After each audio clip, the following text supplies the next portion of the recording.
En este momento, el país, quizá el país más seguro, ya lo decidirán ustedes, en este momento la ciudad más segura en el mundo entero es, ¿sí?, está en Perú y es Lima. Las dos potencias mundiales, las dos megapotencias con sus representantes, Xi Jinping de China y Joe Biden, llegan ahí y llegan ahí además para darse la mano. ¿Y en qué tiempos? ¿Y en qué tiempos? Le voy a preguntar al doctor Julio Roldán. Ayer Joe Biden le dio la mano a Donald Trump, se estrecharon la mano con mucho gusto y ahora por tercera ocasión Biden a Xi Jinping. Estas dos potencias que prácticamente influyen profundamente en el destino del ser humano. ¿Qué hacen ahí? ¿Por qué en Perú? Hay muchas preguntas. Comenzamos.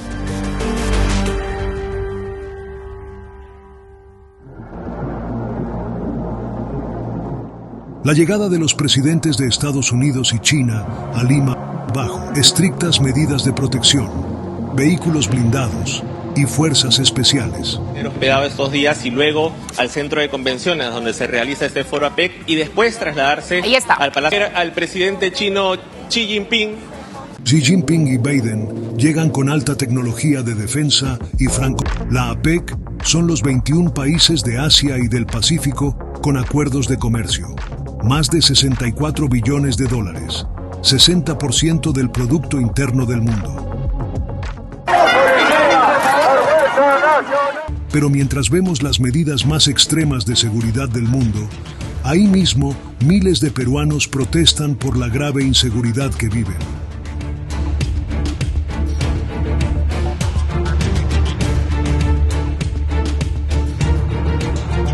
El crimen se devora Perú, denuncian.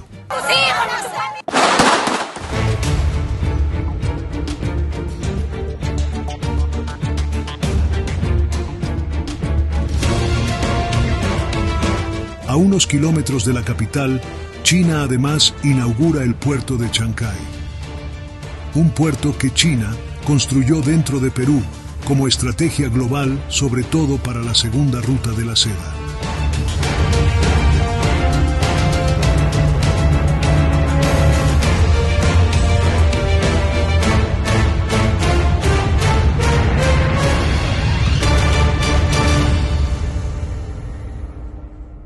Muchas gracias, como siempre, a toda la comunidad detrás de la razón por estar ahí detrás de la razón y por estar defendiendo de esta gracias, lo diré hasta el cansancio, por esta censura que siempre nos tienen. Nos acaban de pues prácticamente quitar 2 programas de Palestina y bueno, pues la gente ha protestado. Muchas gracias a ustedes. Vamos directamente hasta Alemania, ya está el doctor Julio Roldán.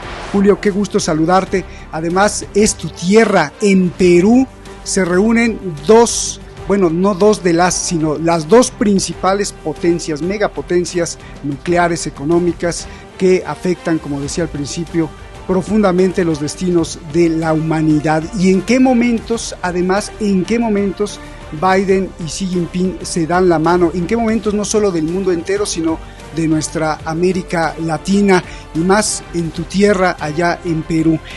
Yo te pregunto, antes que nada, un abrazo, hermano, y gracias por asistir al programa. ¿Qué significa la reunión de la APEC en Lima, Asia-Pacífico, esta cooperación de Asia-Pacífico que reúne, pues, un poco más del 60% del Producto Interno Bruto, del esfuerzo de los obreros del planeta Tierra?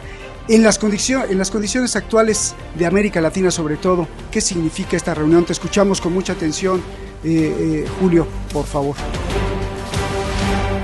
En primer lugar, gracias nuevamente por la invitación y es un placer estar con ustedes después de creo que de un par de meses. En primer lugar. En segundo lugar, yendo directamente a tu pregunta. Efectivamente, el mundo está poniendo los ojos en este momento y como tú dijiste al comienzo, creo que la ciudad más segura del mundo en este momento es Lima.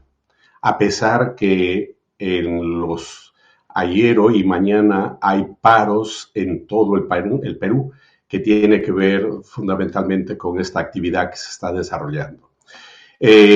Yendo al tema, creo que eso es la formalidad, porque nosotros sabemos que los problemas fundamentales de carácter económico, político y militar se deciden en otro lugar y en otras circunstancias. Esto es una presentación, como se diría, para el gran público, para mostrar al público del mundo, miren, a pesar de nuestras diferencias, somos civilizados y podemos entendernos y nos podemos dar la mano, como anoche se vio en el caso de Trump y Biden. Y ya no era el loco Trump, ya no era el comunista Biden, ya no eran esos adjetivos, pasaron a segundo plano y se dieron la mano a la larga. ¿Por qué? Porque en el fondo son lo mismo, con diferencias más, diferencias menos, pero el hecho es que ellos defienden y patrocinan un sistema que ellos no tienen por qué mediar a fondo este sistema y tienen que defenderlo. Esto se repite en estos momentos prácticamente en Lima, como te decía, tiene que ver fundamentalmente con la formalidad, porque los temas de fondo deben ya haberse tratados. Y un tema de fondo que se está tratando y era de pura casualidad en el caso concreto de Perú, es el megapuerto de Chancay. Es decir, es el puerto más moderno y más grande desde México hasta Chile. Este proyecto, este megapuerto, comenzó a construirse en el año 2014, es decir, ha durado 10 años. Debería de haberse inaugurado hace unos meses atrás, pero había una discrepancia, una discordia, que los Estados Unidos no querían autorizar al gobierno peruano para que autorice al proyecto, que está encabezado, naturalmente ligado al Estado chino, que es la firma COSCO, quien se ha encargado de construir este megapuerto. Es decir, ¿cuál era el argumento? Y eso lo ha dicho la generala Laura Robertson. Ella dijo que ese puerto no debería de inaugurarse porque en apariencia es para barcos comerciales, pero que en el fondo ese es un puerto que tiene que ver con barcos militares. Es decir, que ella está temiendo que sea un puerto que después los chinos lo utilicen y ya no para comercializar simple y llanamente mercancías, sino armas. Esto era la razón, el por qué se oponían. Han cedido. ¿Qué habrán ofrecido? ¿Cuál sería el negocio que se ha hecho internamente para que ellos autoricen y permitan al gobierno peruano para que hoy se inaugure? Dentro de 2 o 3 horas debe inaugurarse ese puerto en Chancay.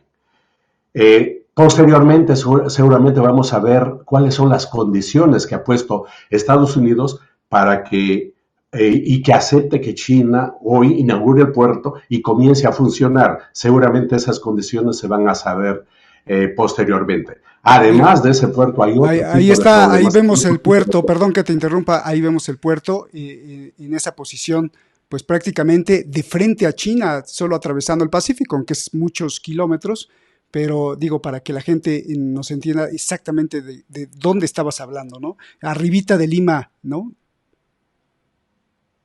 Sí, está muy cerca de Lima, 58 kilómetros de Lima, y esto empalma tiene que ver con un tema que posteriormente podríamos hablar con la segunda ruta de la seda y va a tener que unir el Pacífico con el Atlántico porque hay el proyecto de desarrollar el tren que sale de Brasil y llegaría hasta Chancay y de ahí las mercancías directamente a Asia, especialmente a China. Oye, Julio, entonces podríamos decir que es que esto que dijiste, la segunda ruta de la seda, suena fuerte para Washington, ¿no? Y entonces ahí te pregunto, ¿cuáles son los principales países en disputa en América Latina entre Estados Unidos y China? Que creo que esto es también muy importante y le va a interesar a cualquiera de nosotros que somos latinoamericanos o hispanohablantes en América. Por favor, Julio. Lo que tendríamos que ver muy brevemente es lo siguiente. Sabemos que América en su conjunto, pero especialmente América Latina, fue hasta hace 200 años una colonia española. Luego penetró el capital inglés y prácticamente los ingleses controlaron en gran medida América Latina todo el siglo XIX. Con la Primera Guerra Mundial, es decir, los años 1920, prácticamente Estados Unidos desplaza a los ingleses de la vida, sobre todo económica, política y militar en América Latina. En esa configuración, a partir de esa etapa, prácticamente se dio en llamar que América Latina era el patio trasero de los Estados Unidos. Efectivamente, Estados Unidos controlaba y sigue controlando América Latina. Pero a tu pregunta, dentro de ese conglomerado de países, hay 3 países que son capitales de mucha importancia en esta disputa chino-norteamericana. En primer lugar, México. En segundo lugar, Brasil. Y en tercer lugar, Argentina. ¿Por qué? Una de las razones es la ubicación geográfica. Otra de las razones es el tamaño, la extensión de estos 3 países. En tercer lugar, es la población que tienen estos países. Y en cuarto lugar, ligado a eso, está que cuando el capital penetra, tiene el mercado suficiente, tiene para poder entrar al ejercicio de la compra y venta y ganar naturalmente, que no podría ser en otros países como Nicaragua, como Paraguay o como el mismo Ecuador. Entonces vemos que, repito, México, Brasil y Argentina. Con esto no quiero decir que los demás países no son importantes, sí son importantes, pero estos son por esas razones que he mencionado. Y en estas circunstancias creo, o en todo caso los analistas piensan que el país más importante en estos momentos es México, por su ubicación. Incluso eso se demuestra en estos últimos tiempos que México ha sido invitado para ser parte de los BRICS, pero el presidente saliente y la nueva presidenta no han aceptado. Ellos han dicho textualmente, nosotros tenemos que fortalecer esta unión, esta alianza que tenemos con Canadá, Estados Unidos y México. Se piensa que... Sí. No, nada, es que justo hace un ratito escuché a Dina Boluarte decir, no, ahora cualquier país del mundo que esté interesado en este gran comercio, porque es un gran comercio, imagínate 60% del Producto Interno Bruto de la Tierra, que significa la cooperación APEC, que son todos los países del Pacífico, desde México hasta Chile, y del otro lado, desde Estados Unidos, y del otro lado China. Dijo Dina Boluarte, la presidenta de Perú, cualquiera que le interese entrar a este negocio tiene que pasar por Perú. O sea, que es el mandamás. A ver cómo está eso, Julio.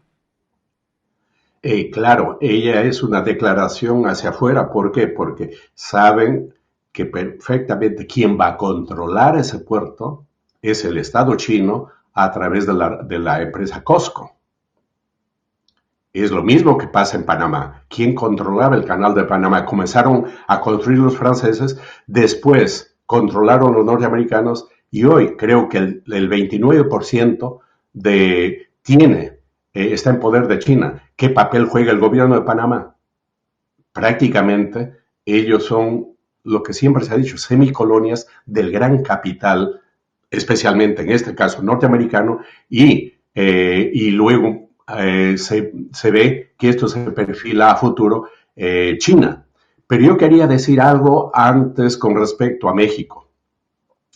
México, en estos momentos, en esta etapa, no solo México, América Latina, encabezado por estos 3 grandes países, se les abre una oportunidad, podría ser una oportunidad para que desarrollen un proyecto nacional de desarrollo interno y relaciones externas más o menos de igual a igual. ¿Por qué? Porque hay momentos en la historia que se presentan esas coyunturas. Por ejemplo, en 1917, la Revolución Rusa en alguna forma fue producto de la Primera Guerra Mundial. Luego, el 45 al 49, nuevamente la Revolución China en alguna forma tiene que ver directamente con las consecuencias de la Segunda Guerra Mundial. Y en esta pelea entre China y Estados Unidos por controlar América Latina y controlar el mundo, creo que se presenta una oportunidad para que los países latinoamericanos, si es que tuviesen interés de, a través de sus gobiernos, de levantar un proyecto distanciados de China, distanciados de Estados Unidos, pero un proyecto propio. Pero el gran problema es, y ya lo está demostrando el México, que debería ser quien encabeza por su ubicación, por su importancia. Ellos quieren seguir siendo, como se dice, cola de león antes que cabeza de ratón. Y efectivamente, qué importante es investigar y estar bien informado, porque justamente la presidenta Sheinbaum, la nueva presidenta de México, bueno, pues una de sus principales relaciones es con, pues, el presidente de BlackRock, ¿no? Entonces ahí esto hace sentido con todo lo que tú estás diciendo. Gracias por esa advertencia y alerta que lanzas para que tomen nota no solo los gobernantes mexicanos, sino de todo América Latina. En este mismo contexto, yo te pregunto, Julio, y bueno, ya sabemos que se disputan, y ya nos dijiste qué países principalmente se disputan o están en la disputa, Estados Unidos y China, pero ¿cuáles son los principales rubros que se disputan estas megapotencias en América Latina, por supuesto? Lo que tradicionalmente sabemos que Estados Unidos tenía un control mediatizado y fundamentalmente interesado por las materias primas de América Latina. Y claro, Estados Unidos no solo tiene un control, una relación económica, sino hay una relación política, porque hay una imposición política. Además de eso, hay una presencia militar. En América Latina hay 80 bases militares norteamericanas. Bien, China ha avanzado especialmente en 4 o 5 rubros. Primero, la infraestructura. Y dentro de eso, de la infraestructura, está este proyecto que estamos comentando. Nos referimos al megapuerto de Chancay. Y también podríamos mencionar el Tren Maya, podríamos mencionar el caso en Argentina, que se está viendo en Tierra del Fuego también otro puerto, es decir, ese es un nivel. El otro nivel es el comercio. En tercer nivel son los préstamos directos que dan tantos bancos privados como bancos ligados al Estado, que dan a los gobiernos de América Latina.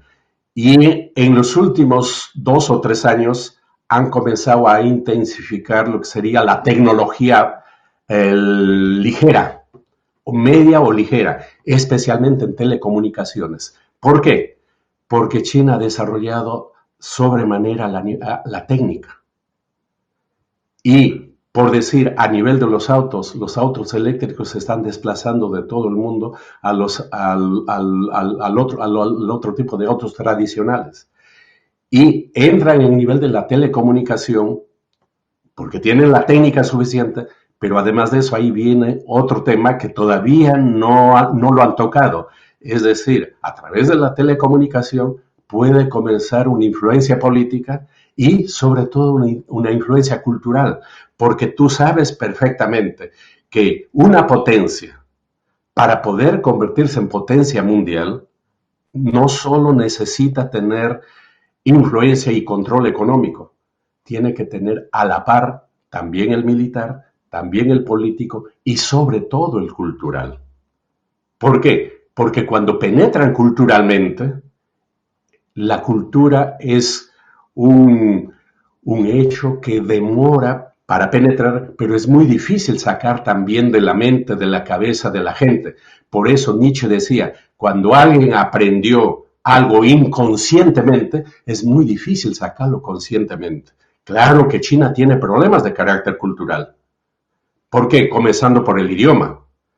Pero ellos están pensando dentro de ese proyecto, de ese plan, de la nueva ruta de la seda, porque ellos apuntan lógicamente y todo hace pensar a convertirse nuevamente en el centro de la civilización mundial 3.000 años después, porque la civilización humana comenzó ahí. Cuando hablamos de civilización, hablamos de ciudad y estado, y comenzó en esa parte del mundo, hace 3.000 años atrás, y todo hace indicar que esto regresa 3.000 años después, en otro nivel, en otro momento, pero al mismo lugar.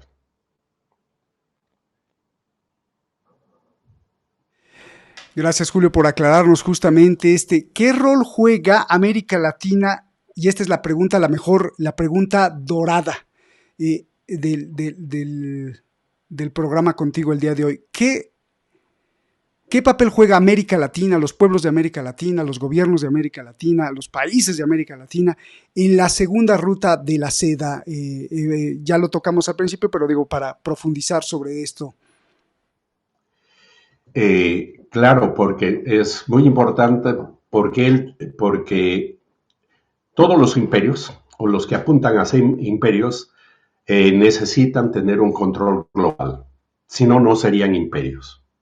Nosotros conocemos cuál fue el rol en su momento, bajo las circunstancias que vivió el Imperio Romano, que es un imperio, es una dominación total, no solo económica, política, social, como repito, cultural, y dentro de ello el idioma es muy importante. Estados Unidos, Europa hizo eso desde el Renacimiento prácticamente hasta la Primera Guerra Mundial, y quien heredó este pasado grande desde el Renacimiento hasta la Primera Guerra Mundial fueron los Estados Unidos. Este último siglo ha sido el siglo de los norteamericanos. Correcto, los chinos saben perfectamente y tienen experiencia. Ellos también fueron largo tiempo imperio, y queda en su memoria este bagaje, este conocimiento. Incluso por eso se han dado el trabajo de retomar al teórico de los imperios, es decir, a Confucio, quien orienta la política interna y externa de China. Ya no es el Mao Zedong, los comunistas, es el confucianismo. Es por eso que en todos los países del mundo los institutos culturales que tiene China se llaman instituto, no se llaman Instituto Mao Zedong, se llaman Instituto Confucio, porque el confucianismo es la nueva ideología que orienta a China en su plan mundial. Y para ello, lógicamente, un punto clave es el tema que ellos llaman, bueno, se le ha dado a llamar la segunda ruta de la seda. No nos olvidemos que China es uno de los países inventores y descubridores por excelencia. Además de eso, ellos fueron los que iniciaron desde Cantón hasta Londres esa ruta comercial, que ellos no lo llaman la ruta de la seda, ellos lo llaman la ruta del caballo y el té. Y ya hay toda una explicación por qué es la ruta del caballo y el té. Quienes han puesto el nombre de la ruta de la seda, en primer lugar, fueron las damas del Imperio Romano, las mujeres de la aristocracia, porque ellas vestían con seda, porque era muy cara, y además de eso con porcelana china utilizaban. Mientras que los chinos hablan de la ruta del caballo, porque ellos seguían a los caballos. Y los caballos siempre van en busca de pasto cerca a los ríos. ¿Por qué? Porque es natural, es normal que junto al agua haya pasto. Y dos, ¿qué comercializaban ellos? Comercializaban así seda, pero también porcelana, pero sobre todo comercializaban té. Es por eso que ellos hablan de la ruta del té. Ahora han puesto, se le vuelve a llamar, lógicamente, que es a un nivel extremadamente tecnificado, porque ellos necesitan, en su proyecto, en su plan, la lucha va a ser o es ya por el control del Pacífico. Hemos hablado en dos oportunidades, hasta un determinado tiempo, Europa creía que el mundo comenzaba y terminaba en el Mediterráneo. La lucha fue por el Mediterráneo. Años después, en los últimos 200 años, la lucha ha sido por el control del mar Atlántico. Por eso la OTAN es tratado el Atlántico Norte, el Atlántico. Pero ahora la lucha es por el control del Pacífico, y ahí es cuando los Estados Unidos y China se encuentran. se encuentran por esa parte del Pacífico, y quien controla el Pacífico es el futuro, va a controlar el mundo. Y para controlar el Pacífico necesitan de América Latina, necesitan de sus puertos, porque no solo hay que controlar África, porque África prácticamente ya está controlada, y en alguna forma Europa. Yo acabo de regresar de Italia y España, y el comercio pequeño que abunda en los pequeños pueblos está controlado por los chinos, y se nota que son chinos recién llegados porque no hablan bien ni italiano ni tampoco español.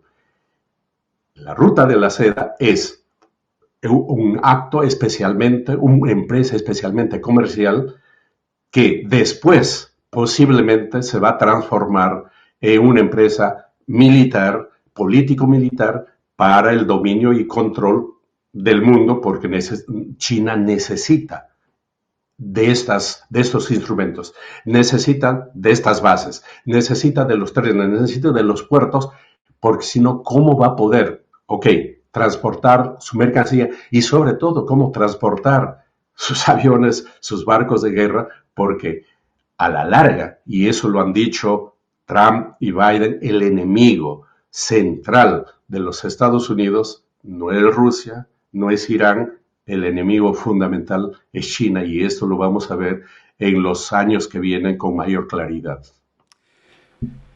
Pues gracias por darnos estos elementos muy clarificantes. Oye, una pregunta ahí. Muchos defensores de China dirían que el confucianismo no les incluso dolería, o no sé, no les gustaría, porque ellos dicen que está basado, o lo que quieren, su ideología que quieren expandir es más bien un ganar-ganar, y basado en el comunismo, en el socialismo, en el marxismo, y entonces pues como que no les gustaría lo de Confucio. A ver, explícame. Digo, a mí me encanta que me expliques, pero sí he visto a mucha gente que defiende a China que dice esto tiene que ver con el marxismo, esto tiene que ver mucho con el comunismo.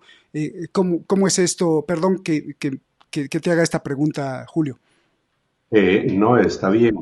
Lo que nosotros tenemos que conocer más o menos muy brevemente, ¿qué es el confucianismo? ¿Y cuándo aparece el confucianismo? Confucio aparece hace 2500 años atrás, en polémica con Lao Tse. Lao Tse, podríamos, el autor del recto camino, que imagina y plantea por primera vez el conocimiento dialéctico cuando pone ese principio del yin y el yang. Pero Confucio aparece por esos tiempos, y esa polémica entre Confucio y Lao Tse lo ganó Confucio porque se ligó al poder, especialmente al poder burocrático. Él fue un burócrata. Desde el punto de vista filosófico, él no toma ninguna posición, diríamos, en torno al problema fundamental de la filosofía de materialismo, idealismo, dialéctica, metafísica. No. Lo que ellos desarrollan, sobre todo, es algunos dicen es una filosofía de la vida, porque no es filosofía propiamente dicha. Tampoco el confucianismo es una religión, porque si sería religión tendría que tener un dios y una teología. Y en el caso, si sería una filosofía, tendría que tener una ontología, una nociología y una etimología, que no lo tienen. Entonces es una ideología que orienta la vida concreta, y eso se presta, lógicamente, para el control y el dominio de los de arriba hacia abajo. Entonces, el confucianismo nace con la idea de la armonía. Por ejemplo, en una sociedad dividida en clases, una sociedad con explotados y explotadores, si tú mencionas el equilibrio y la armonía, ¿a quiénes está sirviendo? Lógicamente, a los de arriba, porque a ellos no les conviene que haya lucha ni movimiento. Ese fenómeno se ha dado y se ha repetido siglos, 2500 años. El primer intento por querer romper con esta ideología, con este sistema de vida, con estas orientaciones de vida, fue el movimiento del 1911, cuando el doctor Sun Yat-sen, que estaba influenciado por las ideas europeas, Él estuvo en Francia, también estuvo en Estados Unidos, estuvo en Japón, conoció la idea de la república, la idea de la democracia, de la libertad, y comenzaron en 1911 a luchar en contra de las ideas de Confucio, que eran las que orientaban a la última dinastía que gobernaba China, los Qin. Triunfan porque en el 12 se funda la República. Y luego viene otro movimiento, en el año 21 se funda el Partido Comunista de China bajo orientación del marxismo. ¿Y qué sucede? Hay todo ese movimiento que nosotros conocemos desde el 24 hasta el 49, que pasan por 4 etapas, y quien orienta a ese movimiento en la primera etapa en contra de los señores de la guerra, luego la lucha contra el Kuomintang, luego el frente en contra del Japón y al final nuevamente contra el Kuomintang, van a ser los comunistas. Y ellos, al triunfar la revolución de nueva democracia en el 49, en el 66, con Mao Zedong a la cabeza, inician lo que se llama la Gran Revolución Cultural Proletaria. ¿Y cuál era el blanco? Las ideas de Confucio. Pero fueron derrotados. 10 años después fueron derrotados y tengamos presente que en 50 años de lucha ideológica es muy difícil que una organización que tiene 50 años de vida derrote a una mentalidad que tiene 2.500 años atrás. Porque el confucianismo ha penetrado en la vida, en el alma, en el espíritu del pueblo chino. Y no solo al interior del pueblo, incluso en los tiempos de la Revolución Cultural Proletaria de los años 60-70, había penetrado incluso en la cabeza de los muchos dirigentes, se mantenía de los dirigentes del Partido Comunista de China. Es por eso que esa revolución, con todos sus excesos que tuvo, apuntaba en el plano ideológico, cultural, en contra del confucianismo. ¿Y qué se ha hecho? Simple y llanamente, hoy se plantea que vivimos en China, ¿no? Textualmente dice, nosotros tenemos un socialismo de mercado. Y se presenta como el socialismo de mercado como una gran creación de China. Y eso es mentira, porque el socialismo de mercado comenzó en alguna forma con Bismarck acá en Alemania. Después lo han desarrollado la socialdemocracia y hasta los cristianos cuando hablan del la economía social de mercado. Entonces ahí no hay nada nuevo. El tema central es cómo el capitalismo, que está orientado por una ideología que se presta para en tal o cual dirección. Entonces es clave conocer el confucianismo y ver cómo el confucianismo ha influenciado primero en la sociedad china y luego en el Partido Comunista de China. Es un tema a discutir naturalmente. Pues gracias, de verdad que no me lo esperaba y ¿qué panorama nos das? Yo creo que es muy importante tener en cuenta justamente esto que estás diciendo. Antes que nada, bueno, ya te haré la última pregunta.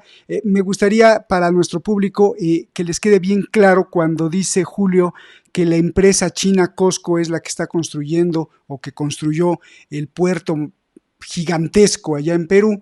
Es COSCO Shipping, esa que está apareciendo ahí en pantalla, y no confundir con COSCO, que COSCO es la empresa al mayoreo de ventas quizá más grande del mundo, una de las más importantes, pero que es estadounidense y que en muchos países está, pero esa no es COSCO, la de China, COSCO que se dedica a construir puertos, a hacer shipping, al transporte marítimo, y es muy importante entender, porque cuando dijiste al principio, dije, ay, es COSCO, pues a lo mejor eso es el negocio entre China y Estados Unidos. Bueno, es tu puerto, pero lo deja construir una empresa estadounidense. No, este es COSCO netamente empresa china, que bueno, nació en Hong Kong, y en Hong Kong pues ya sabemos todos que ahí estaba el capitalismo efervesciente del Reino Unido.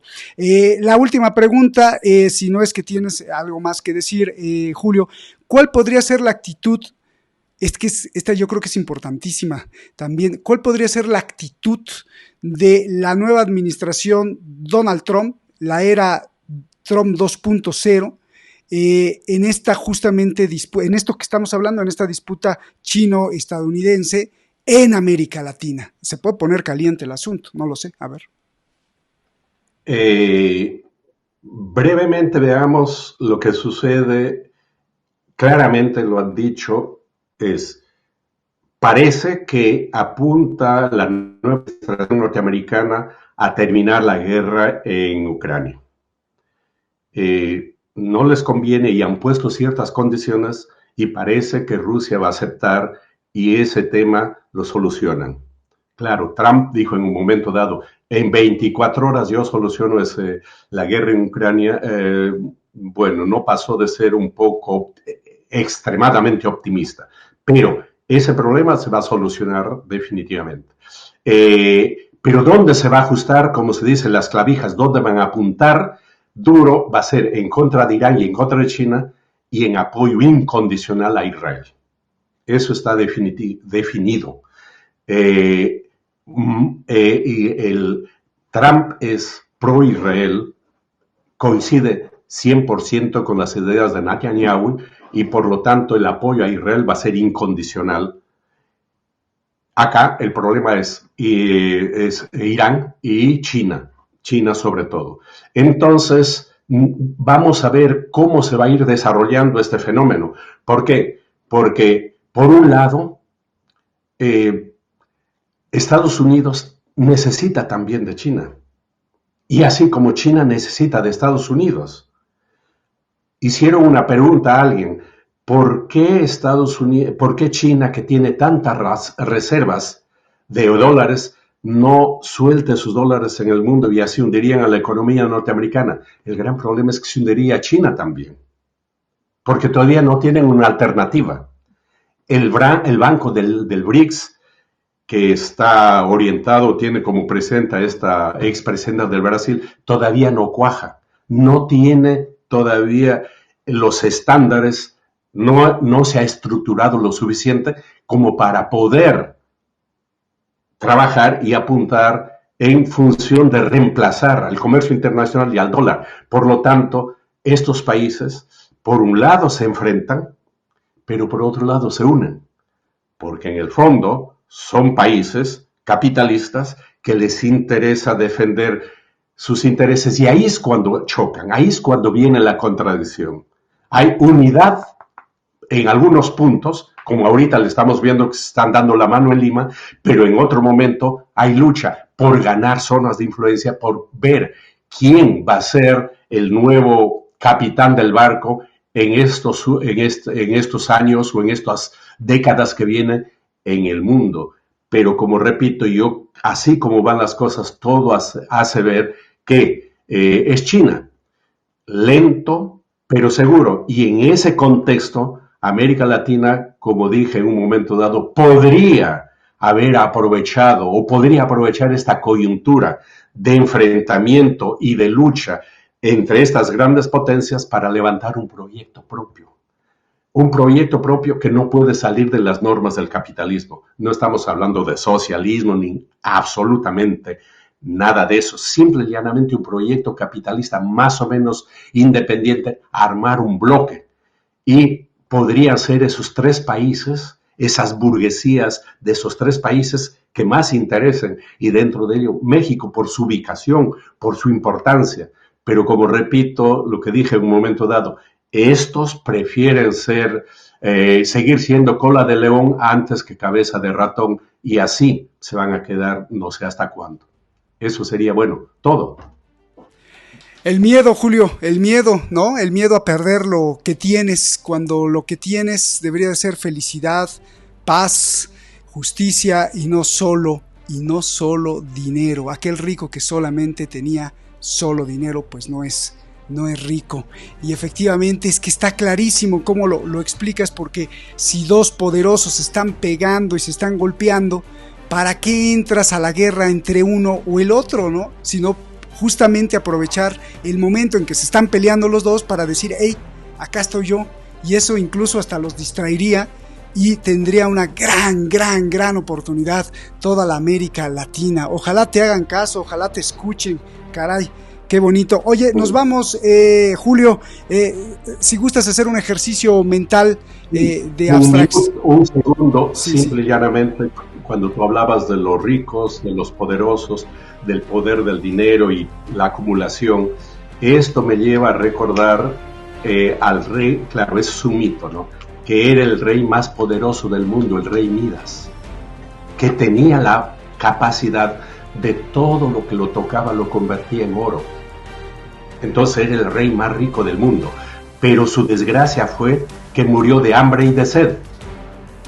¿Por qué? Porque todo lo que lo tocaba, con el labio, con la mano, lo convertía en oro. Ese es el destino de esta gente que acumula y ha perdido el sentido humano. Porque para ellos la acumulación es lo principal, es la razón de su vivir, mientras que para nosotros que estamos en la otra orilla del río es el ser humano el centro fundamental. En ese sentido podríamos decir que hay que retomar los principios del Renacimiento con respecto al humanismo y poner al ser humano como centro y eje de la vida y de la civilización. Bueno, eso sería todo. Muchísimas gracias. Te iba a pedir que le pusieras la cereza del pastel, pero ya qué cereza gigante le pusiste. Yo creo que con esa cerramos. El rey Midas, cuidado con el rey Midas, cuidado con ser el rey Midas, cuidado si lo eres y no te has enterado, porque cuando quieras comer lo vas a convertir en oro, y con el oro no pasa por la garganta, se necesita muchas otras cosas más, sobre todo humanidad. Gracias, Julio, un abrazo, hermano. Te agradecemos mucho por estar aquí en el programa y por darnos todos estos elementos que incrementan nuestra capacidad crítica y de reflexión. Gracias, nos vemos, y a ti que nos ves en cualquier parte del mundo, hasta la próxima. Gracias. De nada, gracias también.